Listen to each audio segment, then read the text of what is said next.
Break के बाद एक बार फिर से आप सभी का स्वागत है। सीएम नायब सिंह सैनी ने बजट पेश किया है। इसके साथ साथ अब वो प्रेस वार्ता कर रहे हैं। क्या कुछ कह रहे हैं, सुनवाते हैं। 361% रहेगा। वर्ष 2021 से वर्ष 2026 के मुकाबले में यह बढ़ोतरी 24.52% की है। यह वृद्धि देश के सभी 28 राज्यों में सर्वाधिक है। यह हमारे लिए बड़ी खुशी की बात है। इसके लिए मैं देश के यशस्वी प्रधानमंत्री आदरणीय नरेंद्र मोदी जी, माननीय केंद्रीय वित्त मंत्री श्रीमती निर्मला सीतारमण जी और 16वें वित्त आयोग के चेयरमैन अध्यक्ष डॉक्टर अरविंद पनगड़िया जी का धन्यवाद करता हूं। यह हमारी डबल इंजन सरकार की अवधारणा का सबसे सशक्त ये उदाहरण है। प्रदेश में वायु प्रदूषण को रोकने के लिए विश्व बैंक ने हमारे हरियाणा क्लीन एयर प्रोजेक्ट को स्वीकृति दी है। इस प्रोजेक्ट के लिए हमें 2,716 करोड़ रुपए की राशि मिलेगी और इसी तरह अक्टूबर 2026 तक हमें विश्व बैंक से वाटर सिक्योर हरियाणा प्रोजेक्ट के लिए भी 5,715 करोड़ रुपए मिलेंगे। मुझे विश्वास है कि हरियाणा एआई मिशन के लिए भी 474 करोड़ रुपए की स्वीकृति विश्व बैंक से मिल जाएगी और इस मिशन के तहत 1 लाख युवाओं को एआई मिशन के प्रशिक्षण उनको दिया जाएगा। और साथियों, मैंने डिपार्टमेंट ऑफ फ्यूचर के सुझावों पर भी इस वर्ष 26-27 में 4 विभागों के 21 प्रस्तावों के लिए 1,837 करोड़ और 65 लाख रुपए का प्रावधान फोरसाइट NX नाम से किया है। साथियों, राजकोषीय उत्तरदायित्व तथा बजट प्रबंधन अधिनियम 2003 के अनुसार राज्य सरकार का राजकोषीय घाटा उस राज्य की वर्ष जीडीपी के 3% से कम होना चाहिए। हम सब जानते हैं कि जो एक नीति आयोग ने एक लिमिट रखी है 3% की रखी है और 3% 2014-15 में यह जो लोन लेने की अवधि थी वो 2.88% था। इसकी लिमिट 2.88% 3% से। हर्ष की बात है कि 2025-26 में राजकोषीय घाटा जीडीपी 2.66% रहने का अनुमान है। 2.66%। इससे स्पष्ट है कि हमने अपने लक्ष्य से भी अधिक कुशल वित्तीय प्रबंधन ये किया है और 26-27 में इसे कम करते हुए जीडीपी का 2.65% तक रहने का हमने लक्ष्य रखा है। हमने पूंजीगत व्यय को बढ़ाने के पर भी निरंतर बल दिया है। 2026-27 में 28,205 करोड़ का पूंजीगत व्यय प्रस्तावित है जो कुल बजट का 12.6% होगा। और साथियों, 2014-15 में कुल बजट का वास्तविक व्यय 84.45% था। वर्ष 2025-26 में 31 मार्च तक लगभग 98% खर्च किया है। हमने जो लक्ष्य था, ये इतिहास में पहली बार हुआ है। अगर हरियाणा के इतिहास में देखेंगे कि हमने जो बजट का 100% में से 98% उसको खर्च किया है।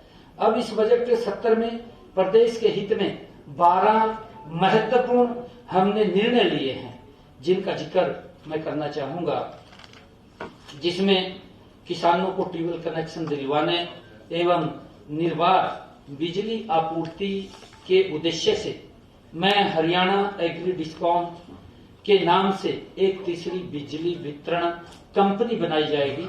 उसका मैंने इसमें प्रस्ताव रखा है और हरियाणा में 3 लाख किशोरियों को HPV वैक्सीन लगाई जाएगी। घाटे में चल रही 300 पैक्स को लाभ में लाया जाएगा। इसके ऊपर हम मजबूती से काम करेंगे।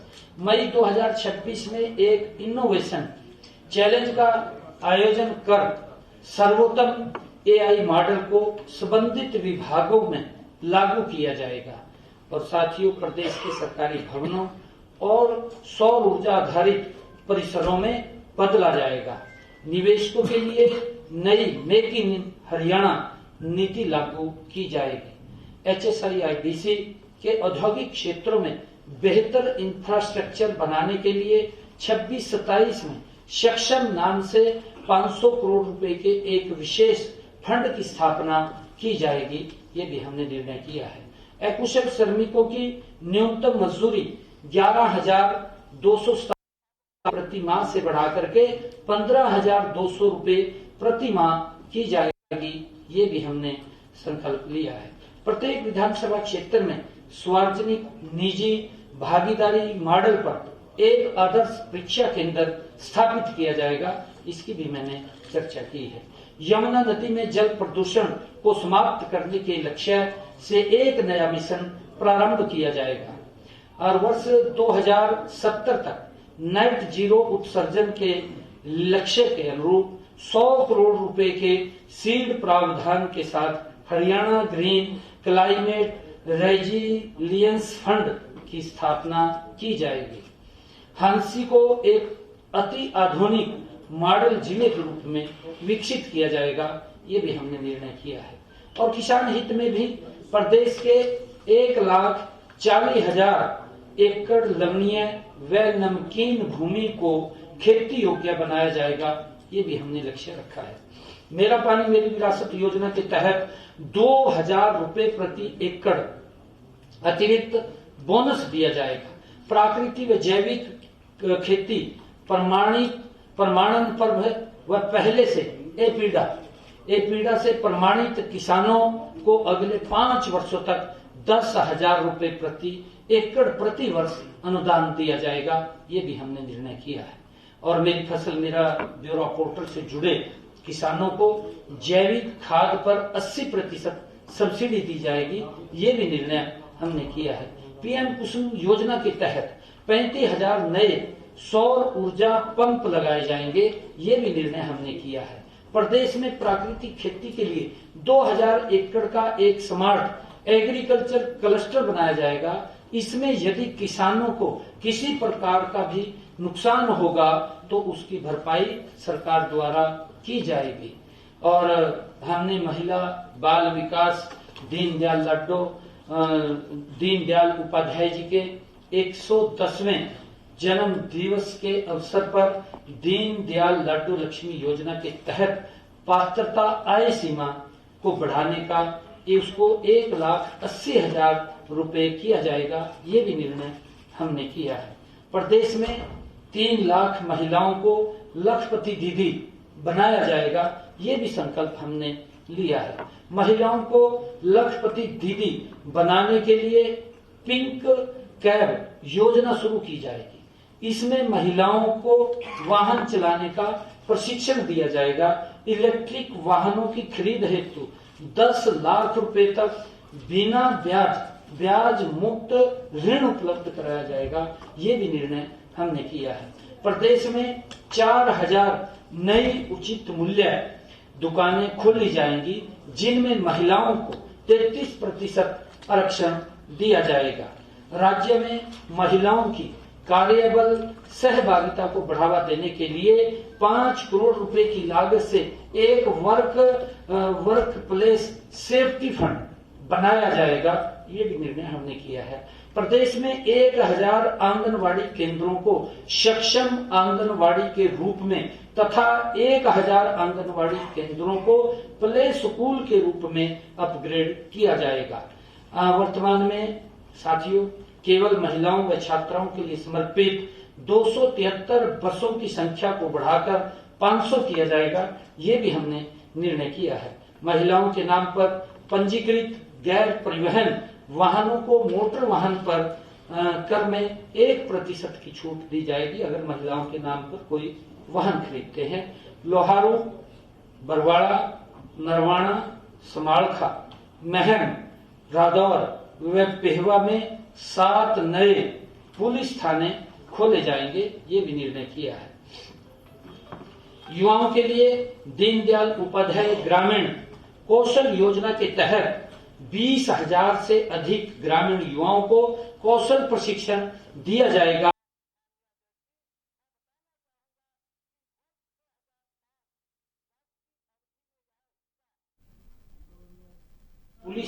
विभिन्न पदों पर नियुक्तियों के लिए 20% का आरक्षण दिया जाएगा और खिलाड़ी ख्याति प्राप्त प्रशिक्षकों की नियुक्ति की जाएगी। ये भी हमने बजट के अंदर प्रावधान किया है।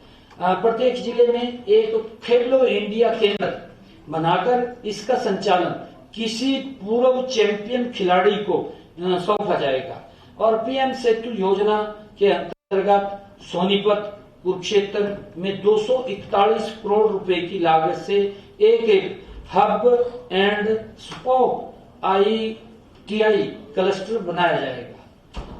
Hub and spoke ITI cluster hub बनाया जाएगा।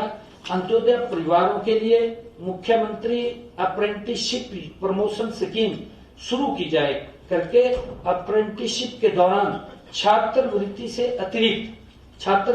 अतिरिक्त 1,500 रुपए की मासिक सहायता भी बच्चों को दी जाएगी। वैध रूप से विदेश में युवाओं की असमय मृत्यु होने पर परिवार को वित्तीय सहायता प्रदान करने के लिए एक कल्याण कोष गठित किया जाएगा। प्रदेश में 700 नए हित स्टोर और खोले जाएंगे। अंत्योदय आदरणीय प्रधानमंत्री जी का जो लक्ष्य है कि प्रधानमंत्री आवास योजना शहरी 2.0 के तहत 20,000 गरीब परिवारों को पक्के मकानों के निर्माण हेतु 500 करोड़ रुपए की आर्थिक मदद दी जाएगी, ये भी निर्णय किया है। प्रधानमंत्री आवास योजना ग्रामीण के तहत 23,154 नए मकान बनाए जाएंगे। मुख्यमंत्री शहरी आवास योजना के तहत 16 शहरों में 30 वर्ग गज के 15,251 प्लाट आवंटित किए जाएंगे। मुख्यमंत्री ग्रामीण आवास योजना 2.0 के तहत 5 महाग्रामों में तथा 157 छोटे गांवों में 5,000 प्लाट जरूरतमंद परिवारों को दिए जाएंगे।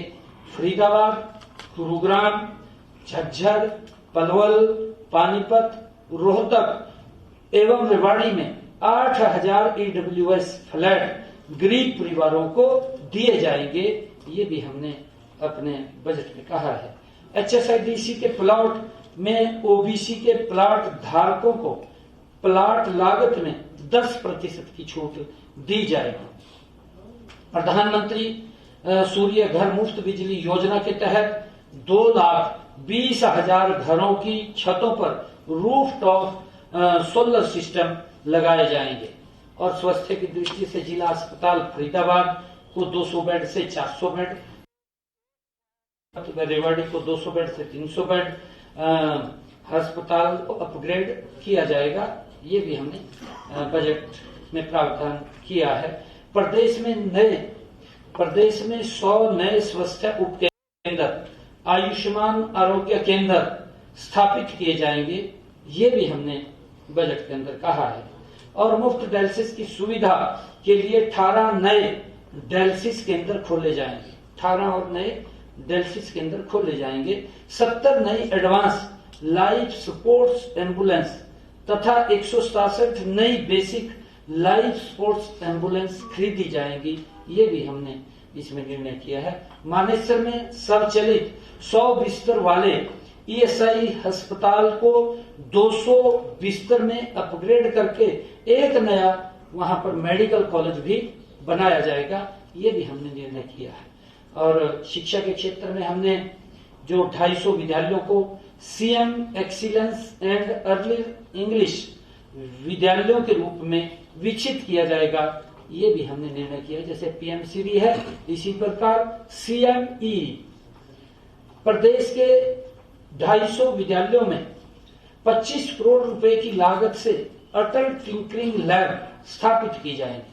किसी विद्यार्थी की दुर्घटना में मृत्यु होने पर उसके परिवार को 5 लाख रुपए, दिव्यांग होने पर 3 लाख रुपए की राशि दी जाएगी। और उद्योगों के लिए भी हमने निर्णय किया है कि दीर्घकालीन लीज पर औद्योगिक प्लाट उपलब्ध कराने के लिए HSIDC द्वारा लैंड ऑन लीज नीति लागू की जाएगी। निवेशकों की समस्याओं के निवारण के लिए एडवांस रूलिंग पोर्टल बनाया जाएगा। राज्य के प्रत्येक औद्योगिक एस्टेट में एमएसएमई के लिए कॉमन फैसिलिटेटेड सेंटर स्थापित किए जाएंगे और प्रदेश में 10 एकड़ भूमि पर Indian institute of handloom technology की स्थापना की जाएगी। राई में देश की सबसे बड़ी होलसेल मार्केट कॉम्प्लेक्स की स्थापना की जाएगी। उत्तर भारत का सबसे बड़ा मार्बल मार्केट क्लस्टर विकसित किया जाएगा। गुरुग्राम, खरखौदा तथा पिंजौर में एक वेडिंग सिटी स्थापित की जाएगी, जिसका बड़ा लाभ प्रदेश के लोगों को और देश के लोगों को भी होगा। जैसे हम पिंजौर के अंदर करेंगे तो हिमाचल, पंजाब, हरियाणा के लोग जो विदेशों में बाहर शादी करने के लिए जाते हैं, आदरणीय प्रधानमंत्री जी का ये विजन था कि हमारे लोग वो विदेशों में न जाएं, उनके लिए हम यहीं पर इस प्रकार का वेडिंग एक डेस्टिनेशन खड़ा करेंगे, जिससे कि वो यहीं अपने लोकल हरियाणा के अंदर, अपने देश के अंदर वो वेडिंग कर सके। उस लेवल के, उस मानकों के ये वेडिंग सिटी हम खड़े करेंगे। और इसी प्रकार इंफ्रास्ट्रक्चर में प्रदेश में 5000 किलोमीटर लंबी सड़कों का सुधार किया जाएगा। प्रदेश में 18 नए आरओबी और 12 यूआरबी का निर्माण शुरू किया जाएगा। विद्यार्थियों के लिए 1000 नई बसें खरीदी जाएंगी तथा कनीना, नरवाना, गन्नौर, कलायत में नए बस अड्डे बनाए जाएंगे। सड़क सुरक्षा और परिचालन दक्षता बढ़ाने के लिए प्रदेश में एक केंद्रीकृत कमांड एंड कंट्रोल सेंटर बनाया जाएगा। प्रदेश के सभी गांवों को आगामी 2 अक्टूबर तक ओडीएफ प्लस मॉडल गांव में परिवर्तित किया जाएगा। शहरी क्षेत्रों में यहां रुकेंगे एक छोटे से ब्रेक के लिए, जल्द होंगे हाजिर।